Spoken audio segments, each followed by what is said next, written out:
welcome to AEF TV in association with Engerati. I'm now joined by Martin Haupts, who's the CEO of Phanes Group. I hope I've pronounced that correctly. Is it? Thanks for having me. It's wonderful. Yeah.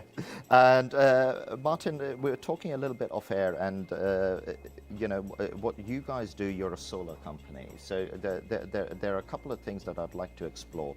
And the first part of the interview, the question I'd like to ask you is, what do you guys need in place to, in order to deploy the assets that you produce at a quicker pace than perhaps you're able to at the moment? If you could just elaborate a little bit on that. Sure. Adam, what we do is we basically cover the entire value chain. So we develop solar assets, we execute them, and then we also invest in them. So basically, we're interested in doing this fast. We're in 10, 11 African countries. And if you look at the overall volume of solar which is deployed so far on the continent, it is by far not where it could be, depending on the momentum that goes into it. So ask yourself, well, why is that the case? What companies like us need is, I would say, a good investment environment. This is, let's say, dependability and availability of regulatory frameworks. So making an investor welcome in the country, so having, for example, bilateral competitive offtake agreements with the local distribution companies, having in place say predictable schedules for attaining regulatory approvals such as generation licenses. If, for example, some countries the land is acquired privately, in some countries the land is acquired publicly or given by way of concession, those things, they take their time, and sometimes you get stuck in a maze of bureaucracy. So the rate determining stat is not the execution of the power plant or building it. It's all the stuff that goes beforehand. Absolutely, and if you look at solar today, I mean, one of the beauties of the technology is it's a robust, one can almost say commoditized industry. And getting cheaper by the minute as well. Getting cheaper by the minute, which is good, and which basically increases the affordability for the continent. But nowadays you can deploy a 100 megawatt plant in 6 months. Yeah, so you can almost build 2, 3, 4 megawatts a week. However, the time to delivery still takes 2, 3, 4 years in total. So that is, let's say, mainly owed to the fact that, for example, approval, regulatory vetting processes take a long time. And then also, once that is accomplished, the whole financial closing. Yeah. Right. So this is something which we're also working on, how to shorten the time to get to financial close. And in this respect, I would say especially attaining multilateral collateralization such as MIGA AFTD. Because that must be somewhat infuriating, because you have and certainly what people tell me when they're sat where you are, you've got ministers saying, hey, we've got a shortage of need of power, and that is certainly true. You've got a huge percentage of a population that has no access to power. Exactly. So all of these things are true. And it seems to me a little bit incongruous that, I've been covering this event for 4 years. What you're saying was said 4 years ago. So it's strange that in 4 years nothing has changed. Or are we being too generalistic? Are there countries that have made like really, that you would say are like shining lights in terms of, hang on a minute, in this country it's easy, everybody else should follow that model, so.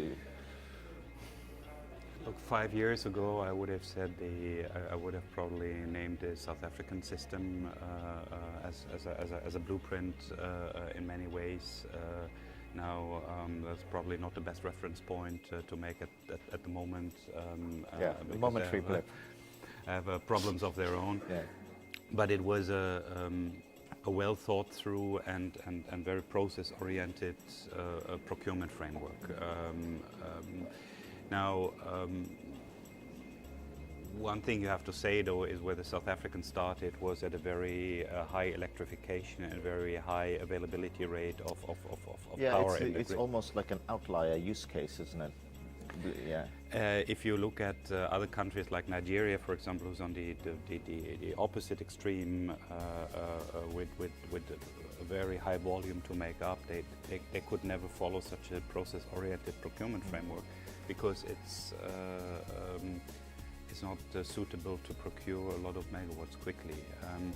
Now, positive case I would single out recently is, for example, Ghana. It's a country we're very bullish about. Ghana had for many years put right steps in motion. Then under the previous government, they had dropped the ball a little bit. The system has had a lot of fiscal problems. Everybody stopped paying everybody. And now in the new government, President Akufo-Addo has basically taken a lot of very bold steps in fixing the system. He made a very remarkable speech last week that he is basically bailing out the two distribution companies. You have PCOA put in place, which is vetted from its bankability. That's a put-call option agreement, which is basically securing the payment streams.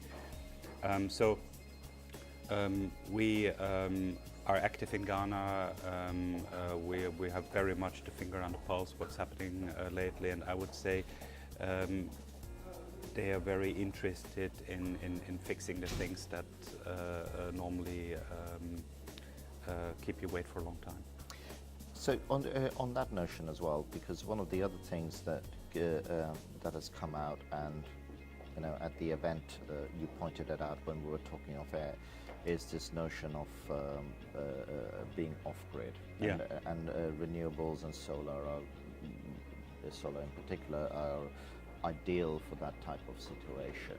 Are you, because when I was talking to the ministers, they were saying that, look, doing things in the old perceived way of building a transmission line may not necessarily be the best solution. We may be better off electrifying our country by putting mini grids or solar installations where they are needed, rather than having to rely on big transmission investments and so on. Is that a trend that you're seeing as well? Adam, absolutely. It's not only a trend I'm seeing, it's also something where we're active, and I believe if we meet in 5 years from now, this will be a more prevalent topic than doing utility plants all over the continent. I mean, if you make the analogy to what happened in the 90s in Africa in the telephony space, where basically people who didn't have a fixed line access leapfrogged that by getting mobile phones, which was probably the biggest transformative technology in the past 50 years in Africa. Same thing will happen with, let me not say off-grid, but decentralized generation, where we basically adopt a view of not having just one solution, such as mini grids or home systems, but we look at it more like a Lego system, where you have different building blocks. And with these different building blocks, you electrify certain regions. We're at the moment doing a pilot in Niger, where we're basically testing this technology. So it's containerized solutions, home systems, mini grids, community spaces, and you can mix and match them as you see fit. On top of that, you can amend that by satellites of 1 to 5 megawatt decentralized systems.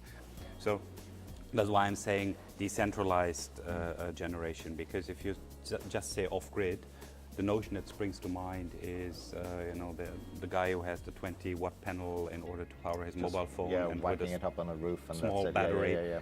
But even if you roll that out across the continent, it will not get your nurseries, hospitals. You need some level of scale. Correct. You need some level of scale, and that scale builds the resilience. So I'm just getting signals that we're coming to the end of our time here, but in order for that to happen, and a lot of people are saying that, okay, we're on the cusp of a revolution, and there's some genuine excitement behind this area. And just very quickly before we finish, does that need any different approaches to the regulatory framework and so on? Because it strikes me that a lot of the regulatory framework currently has been designed to support the old system, not the decentralized system. Are there sort of amends that need to be made there, or do you think we're good? I would say on the regulatory side, you do have the kernel already built, which is the REAs in many countries. And the REAs are often amazingly forward-thinking and in many countries also well endowed in terms of their finances. What we would probably need as a catalyst in that space is complementing the financing value chain. Right. So, and I'm talking more of debt than equity here. And the debt providers are, as far as decentralized solutions, especially when they're smaller scale, a little bit offish, because they prefer to do larger tickets on one single transaction. And can't you aggregate them? Can't you say, here's a small one, here's a small one, here's a small one, that makes it big? That's, now you're taking my spiel, yeah? Oh, sorry. No, but it just seems logical, right? It seems logical, but you see there's still a pushback, because even if you aggregate them, you do have, for example, a counterparty risk. Then you basically have to deal with 2,000 villagers in Niger who are not so easily predictable in terms of the payment behavior than probably the utility. So the equity side takes that risk. The debt side is a little bit behind the curve. But I think we're making progress, and but the whole sector needs to basically converge to that point. We will leave it at that notion, otherwise I'll get into trouble by lots of people for keeping here way too long. Martin, thank you for joining us, and thank you as well for watching.